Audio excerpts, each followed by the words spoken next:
G'day guys, Luke here, welcome back to another video. And today guys is the reptile room update for November 2020. Let's jump into it and see what kind of changes I've made to the reptile room as of late.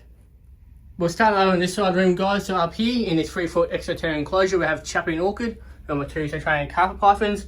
So Chappie's the male up here while Orchid's in a hide at the moment. Where Orchid is gets about 29 degrees Celsius, where Chappie is gets about 31 degrees. The bedding I use is the Aspen snake bedding. We've got 3 hides in here, so we've got the rock, the log, and the pipe. We've got a couple of rocks in here to help them shed. Water bowl, a couple of fake plants, a backing, a log that can perch on, and where Chappie uses, that's where he gets the heat.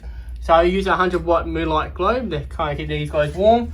And just these 2 lights up here to keep the enclosure nice and lit, so I can make sure I can keep an eye on these guys, make sure they are healthy and happy. Now both of these guys are both fed on large rats at the moment. Just below Chappie and Orchid we have Chris, who is my Blackhead Python. He's currently fed on large rats. So the way he's set up guys, he's in a 4-foot custom enclosure. Got his rock hide, a couple of rocks in here to help him shed. So his log hide that he's sitting in, the Aspen snake bedding is his substrate. Got his heat in normal light as well. Got his backing, water bowl. So on this side of the enclosure guys, he gets about 30 degrees Celsius. While on this side he gets about 27 to 28 degrees Celsius. I do apologise guys about any background noise. We have some road work down the road and it's kind of bad timing for me and them as they just keep going all day. And I want to get this video out as soon as possible, or get this video made as soon as possible. So housing this 3-foot reptile one enclosure guys, we have Molly, who's my jungle carpet python. She's currently fed on extra large adult mice.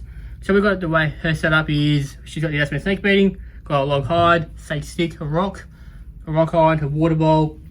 Got a backing, we've got a stick that goes to length of the enclosure. Got a heat globe, which is just there, and a light just to light them in the enclosure. Where she's sitting now gets about 30 degrees Celsius. On the stick gets about 32. And on this side of the enclosure gets about 28 degrees Celsius. In this 3-foot reptile one enclosure guys, we have the latest member of the family, who's Ray, who's just walking away from me. Now Ray here is a 3-month-old baby Rosenberg's monitor. So the way we've got his set up guys is that he's got his substrate, which is a very fine sand. There he is, he's coming back to say hello. So we've got a very fine sand, we've got a couple of rocks that he can sit on, got a fake plant in the corner there, his stick that he can climb up as he can be arboreal, got his hide, a food bowl that I can put the crickets or superworms or even the chicken flavoured dog food in. Now the only thing this guy I've figured out he's eating is the superworms, which I'm kind of happy about because it's a bit of a cheaper option and they last longer as well. Got his water bowl, he's got his UV and heat. So where he's sitting now gets about 37 degrees Celsius. On these rocks gets about 35. On the other side he gets about 28 degrees Celsius. As he's a baby, I'm trying to keep him warm as possible, to keep him healthy as possible. Now he's pretty cute. Unfortunately, he'll lose that red as he gets older, or the orange I should say. But he's still a very fine addition to the family. Housing this 2-foot US enclosure guys, we have Crystal, who is my female pygmy bearded dragon. So the way we've got her set up guys is she's got the coconut fibre as a substrate, water bowl, her food bowl, which has bok choy, carrot, kale, apple, and occasionally she'll get superworms and crickets. Got a log hide for her ornament, foam backing, got a stick and rock in there for her to bask on. So the basking spot gets about 30 degrees Celsius. Over this side in the height gets about 26, 27 degrees Celsius. So that's how I got Crystal set up. Right, housing this 3-foot enclosure guys, we have Bam Bam, who's my male pygmy bearded dragon, which I'm planning on putting Crystal in with soon. Hopefully these two get along. So right, we've got him set up guys, he's got his foam backing, got another backing behind the hammock just to make it look neat. So like I said, got a hammock, got his log hide, substrate to coconut fibre, got his heat and UV, got a fake plant, dragon head, water bowl, food bowl. He's fed on the same diet as Crystal, which is the kale, bok choy, apple and carrot. On occasion he does get superworms. He's got his brick that he can sit on top and hide in as well. Got a couple of rocks in there too. Now on this side it gets about 26, 27 degrees Celsius. On the brick there gets about 30, and right up the top there gets about 37 degrees Celsius right in that corner, which sometimes he likes to sit up there. This here is Rex guys, he's my male Australian bearded dragon. He's currently housed in a 3-foot reptile zoo enclosure. So the way he's set up guys is that where he is now on his silicone rock gets about 31 degrees Celsius. On his rocks down here you get about 30. Coconut fibre as his substrate. He's got 3 fake plants in the enclosure, food bowl and water bowl. He's on the same diet as Crystal and Bam Bam. Foam backing, UV globe, his hide. That's really about it for Rex. Housing this 3-foot custom built enclosure guys, we have Superstar and Graham, who are my 2 female blind spotted pythons. So they've got the Aspen snake bedding, a water bowl, 4 hides in there for them. Got a rock, a bit of wood, and a fake plant to help them shed their skin. Got a backing, just a normal globe up here. a Moonlight 100-watt glow. So where Superstar is, gets about 32 degrees Celsius. Granny's in the other hide. I'll just quickly show her to you. She's in shed at the moment, so she didn't eat yesterday while Superstar did. And both of these guys are fed on extra large adult mice. Alright, so housing this 3-foot Eurus enclosure, guys, we have Emma, who is my male black-spotted python. Let's see what kind of mood he's in. There he is. Now he's on extra large adult mice as well, guys. So he's got his aspen snake bedding, got a few rocks in here to help him shed his skin, fake plants, a couple of sticks for him to climb on, his water bowl, a rock hide over there. He's got his heat mat, which gets about 30 degrees on this side. Over that side gets about 25 degrees Celsius. Got a backing, and I've just got a light strip along here just to light up the enclosure. So yeah. Housing this 2-foot reptile enclosure, guys, we have Charles, who is my albino darn carpet python. There he is. He's currently fed on weaned mice, but he'll probably be upsized to adults or extra large adult mice soon. So he's got his water bowl, his aspen and snake bedding, a couple of rocks, a bit of wood in here to help him shed his skin, a couple of fake plants, a log that he can perch on, so up top of the rock there, or sorry, the log, gets about 24 degrees Celsius. We have his termite hide that gets about 25, 26 degrees Celsius.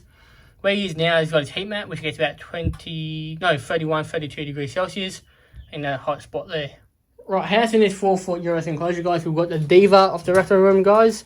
This is Akko, my female eastern war dragon. She's currently gravid at the moment, so that's why, you know, there's holes everywhere and she's destroyed the enclosure. Plus, she looks a bit more chunkier than usual. So, her setup, guys, was we had the sand down the bottom for drainage with the coconut fibre on top, just to have a good look. But as she started digging, she's kind of mixed the two together.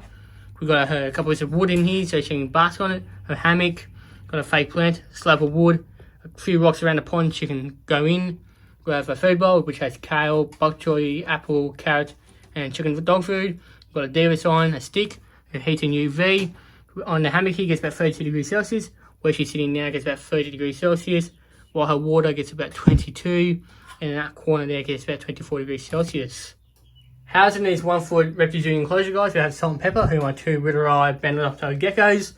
So both of these guys are on sand, so they've got the very fine sand, a water bowl they can soak in, got a couple of rocks in there to help them shed, a hide, and there's a heat mat goes through the middle of the enclosure, so the middle of the enclosure gets about 30 degrees Celsius, while the front and back gets about 28 degrees Celsius. Now these guys get fed on between medium to large crickets, got a backing that goes around the sides and the back of the enclosure, and every couple of days I do give them a mist, so sometimes I don't drink it out of the water bowl, so I spray the walls of the enclosure with water, and also the geckos as well to get them hydrated. Now Salty is the girl. She's currently shed at the moment, so she's just covered herself in sand as well. And in this one we have Pepper, who's the male. Alright guys, so housing this 1-foot zebra enclosure, guys, we have Diablo, who is my brown tree snake. He's currently in shed at the moment. Plus this guy does feed on fuzzy mice. I have to cease feeding since he's a bit of a pain. So where I've got him set up, guys, he's got his coconut hide there, got his rock hide there, so that's where the heat mat is, gets about 30 degrees Celsius. Got his ledges made for him, which get about 25 degrees Celsius. Got his vine that he can now, you know, crawl around and climb around, have a bit of fun. And he's got his water bowl in the corner there. Now, he's only running on paper towel. As I said before, I have to cease feed him. And I don't want to get substrate in his mouth while he's eating. This is the last rack of the reptile room, guys. So this is my skink rack. So these 3 enclosures here are all similar setup. So these guys up here are reptile 1 enclosures. While this one down here is an Exo Terrier. So I'll just use Bluey up here. I'll show you Bluey actually. So Bluey, he's one of 2 eastern blue-tongued skinks.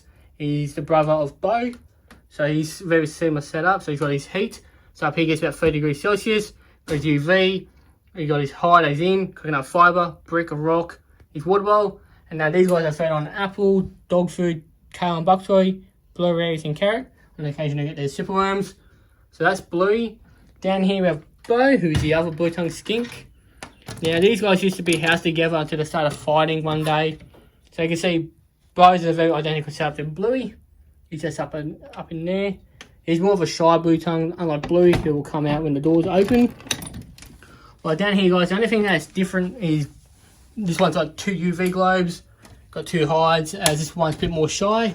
Down here, we've got my lowland blotch blue tongue, who is Blaine. Do believe is a girl. Now, she's also on the aspen snake bedding too. So that's Blaine and the 3 blue tongues. We're down to the last animal of the reptile update, guys. So here we have Monty, who is my male shingleback skink. He's currently housed in a 4-foot reptile zoo enclosure we've got his hide, got his backing, you've got his heat and UV. On the top of the hide, he gets about 33 degrees Celsius, while underneath it's about 28. Got some rocks and a brick in here to help him with his nails. Got his water bowl. His substrate is the sand, which is a very fine sand. So if you guys want to offer me in the comments down below, it's very fine sand, so it's not going to get impaction, or less likely to get impactions. So don't worry, guys. Yeah, if you guys got to complain about it, just deal with it. This is my personal choice, and this is something I want to try on a couple of other animals. So go nuts in the comments down below, but yeah, I'm not going to change it anytime soon. So his food bowl, we have his blueberries, carrot, apple, kale and bok choy, and the chicken flavour dog food. That's his diet. Now, it's funny enough, he doesn't take insects as he's not interested. But yeah, that's it for today's video, guys. I hope you enjoyed today's video, guys. Any comments down below, let me know. Any questions, anything you want me to cover off in another video, let me know. So thanks for watching, guys, and I'll see you all in another video.